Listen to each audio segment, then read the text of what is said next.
നമസ്കാരം. CPM തന്നെ, ഇടതുപക്ഷം തന്നെ 2026-ലും അധികാരത്തിലെത്തണേ, കേരളം ഭരിക്കണേ എന്ന് പ്രാർത്ഥിക്കുന്നു, എന്ന് അവർക്ക് ആശംസകൾ നേരുന്നു. ഞാനീ പറഞ്ഞത് എനിക്ക് ഭ്രാന്ത് പിടിച്ചതുകൊണ്ടല്ല, എനിക്ക് വട്ടായതുകൊണ്ടല്ല. ഇത്രയും ഈ രണ്ട് ഭരണങ്ങൾ അനുഭവിച്ചത് പോരെ, ഇനിയും മതിയായില്ലേ എന്ന് ദയവീത് എന്നോട് ചോദിക്കരുത്. കാരണം CPM അല്ല UDF ആണ് വരുന്നതെങ്കിൽ ഇവിടുത്തെ ഹൈന്ദവ ക്രൈസ്തവ വിഭാഗങ്ങൾക്ക് ഉണ്ടാകുന്ന ആ അവസ്ഥ നേരത്തെ വെള്ളാപ്പള്ളി നടേശൻ ചൂണ്ടിക്കാട്ടിയിരുന്നു. ഹിന്ദുക്കൾ നാടുവിടേണ്ടി വരും, ക്രിസ്ത്യാനികൾ നാടുവിടേണ്ടി വരും. Advocate A. ജയശങ്കർ പറയുന്നത് പോലെ ഇവിടെ UDF അധികാരത്തിൽ വന്നാൽ അജണ്ട സെറ്റ് ചെയ്യുന്നത് പോപ്പുലർ ഫ്രണ്ട് ഓഫ് ഇന്ത്യയുടെ അജണ്ടയായിരിക്കും, SDPIയുടെ അജണ്ടയായിരിക്കും. അല്ലെങ്കിൽ ഇവിടെ മത തീവ്രവാദ ഗ്രൂപ്പുകളുടെ, വെൽഫെയർ പാർട്ടിയുടെ, ജമാഅത്തെ ഇസ്ലാമിയുടെ അജണ്ടയായിരിക്കും. അതിന് പിന്നാലെ പോകുന്നത് മുസ്ലിം ലീഗ്, അതിന് പിന്നാലെ പോകുന്നത് ഇന്ത്യൻ നാഷണൽ കോൺഗ്രസ്. അപ്പൊ പിന്നെ ഇവിടെ മുസ്ലിം ഇതര മതസ്ഥർക്ക് എങ്ങനെ ജീവിക്കാൻ സാധിക്കും? ഇതൊരു ചോദ്യമാണ്. അതുകൊണ്ട് CPM തന്നെ വീണ്ടും അധികാരത്തിൽ വരട്ടെ. പറ്റുകയാണെങ്കിൽ പിണറായി വിജയൻ തന്നെ ഇടതുപക്ഷ ജനാധിപത്യ മുന്നണിയെ നയിക്കട്ടെ, മുമ്പോട്ട് കടന്നു വരട്ടെ എന്ന് ആശംസിക്കുന്നു. ഇതിന് കാരണവുമുണ്ട്. കഴിഞ്ഞ ദിവസമാണ് മലപ്പുറത്ത് ഇടവണ്ണ എന്ന സ്ഥലത്തിനടുത്ത് ഒരു മഹാവിഷ്ണു ക്ഷേത്രത്തിൽ അവിടെ പാട്ട് വെച്ചു എന്ന് പറഞ്ഞ് വലിയ പ്രക്ഷോഭം ഉണ്ടാക്കി. ഇതിന് നേതൃത്വം കൊടുത്തത് മുസ്ലിം ലീഗ് ആണെങ്കിലും കോൺഗ്രസ് പ്രവർത്തകരും ധാരാളം പേർ ഈ ഒരു പരിപാടിയിൽ പങ്കെടുത്തു എന്നുള്ളതാണ്. ഇടവണ്ണ കൊളപ്പാട് മഹാവിഷ്ണു ക്ഷേത്രത്തിന് മുന്നിൽ വെച്ചാണ് മുസ്ലിം ലീഗ് അടക്കം കോൺഗ്രസ് പാർട്ടിയുടെ പ്രവർത്തകരടക്കം വലിയ പ്രകടനം നടത്തി ഹിന്ദു വിരുദ്ധ, ക്ഷേത്ര വിരുദ്ധ മുദ്രാവാക്യങ്ങൾ വിളിച്ചത്. ക്ഷേത്രത്തിൽ പുലർച്ചെ ഭക്തിഗാനം വെക്കാറുണ്ട്. പോലീസിന്റെ അടക്കം അനുമതിയോടെ കൃത്യമായ നിയമം പാലിച്ചാണ് സുപ്രഭാതം അടക്കമുള്ള ഗാനങ്ങൾ അവിടെ വെക്കുന്നത്.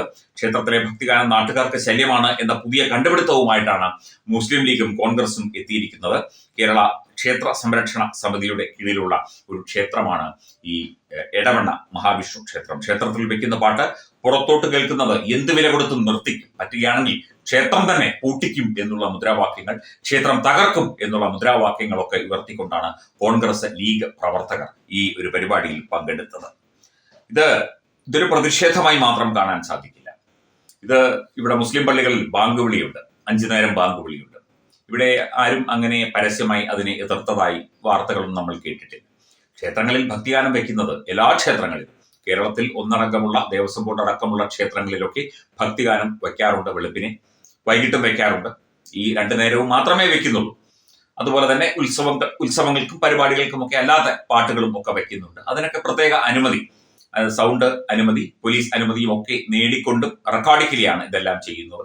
ഇത്ര ഡെസിബൽ സൗണ്ടിൽ കൂടുതൽ പാടില്ല എന്നുള്ളത് കൃത്യമായി പാലിച്ചുകൊണ്ട് തന്നെയാണ് ഭൂരിഭാഗം ക്ഷേത്രങ്ങളും പ്രവർത്തിക്കുന്നത്. ഈ ഇടവണ്ണ മഹാവിഷ്ണു ക്ഷേത്രവും അങ്ങനെ തന്നെയാണ് പ്രവർത്തിക്കുന്നത് എന്നാണ് മനസ്സിലാക്കുന്നത്. പക്ഷേ അത് നാട്ടുകാർക്ക് ശല്യമാകുന്നു എന്ന വാദം ഉയർത്തിക്കൊണ്ട് ആ ക്ഷേത്രത്തെ തകർക്കാനും ആ ക്ഷേത്രത്തിലെ ഭക്തജനങ്ങളെ അവഹേളിക്കാനും ക്ഷേത്രം തന്നെ ഇല്ലാതാക്കാനുമാണ് മുസ്ലിം ലീഗും കോൺഗ്രസും അടങ്ങുന്ന UDF ഗുണ്ടകൾ അവിടെ ശ്രമിച്ചത്. അപ്പോൾ ഇതുപോലെ നിരവധി ഇടത്ത് പല പല പ്രശ്നങ്ങളും പ്രതിസന്ധികളും ഇവർ ഉണ്ടാക്കുന്നുണ്ട്. മുസ്ലിം ലീഗിനും ഒക്കെ വോട്ട് ചെയ്യുന്ന, കോൺഗ്രസിനും ഒക്കെ വോട്ട് ചെയ്യുന്ന ഹിന്ദു വിശ്വാസികളായ പ്രവർത്തകരും ആൾക്കാരും ഒക്കെ ഇതൊക്കെ അറിയണം. അപ്പൊ ഞാൻ ആദ്യം പറഞ്ഞത് ശരിയല്ലേ? ഇവിടെ CPM തന്നെ അധികാരത്തിൽ വരട്ടെ. ഇവരുടെ കയ്യിലോട്ട്, ഇവർക്ക് അധികാരമില്ല എന്നിട്ട് പോലും ഇതാണ് പണി തുടങ്ങിക്കഴിഞ്ഞു. ഇവർക്ക് 2026-ൽ ലീഗിനടക്കമുള്ള UDFന് അധികാരം കിട്ടുകയാണെങ്കിൽ ഇവിടെ ഏതെങ്കിലും ഹിന്ദു ക്ഷേത്രങ്ങളിൽ ഇതുപോലെ പരിപാടി വെക്കാനോ അല്ലെങ്കിൽ പാട്ട് വെക്കാനോ ക്രിസ്തീയ ഭക്തിഗാനങ്ങൾ വെക്കാനോ പള്ളികളിൽ വെക്കാനോ ഇവർ സമ്മതിക്കുമോ? എന്നാൽ ബാങ്ക് വിളിക്ക് കുഴപ്പമൊന്നുമില്ല. ഇതാണോ മുസ്ലിം ലീഗിന്റെ മതേതരത്വം, കോൺഗ്രസിന്റെ മതേതരത്വം? ഇത്രയും ചെറ്റത്തരങ്ങൾ ഈ കേരളത്തിൽ കാണിച്ചിട്ട് മതേതരത്വമാണ്, മാങ്ങാത്തൊലിയാണ് എന്ന് പറഞ്ഞുകൊണ്ട് നടക്കാൻ കോൺഗ്രസുകാർക്കും ലീഗുകാർക്കും നാണമില്ലേ? ലീഗ് നടക്കുന്നത് SDPയുടെയും ജമാഅത്തെ ഇസ്ലാമിയുടെയും തീവ്ര ഗ്രൂപ്പുകളുടെയും ഒക്കെ തന്നെ പിന്തുണയോടെയാണ്.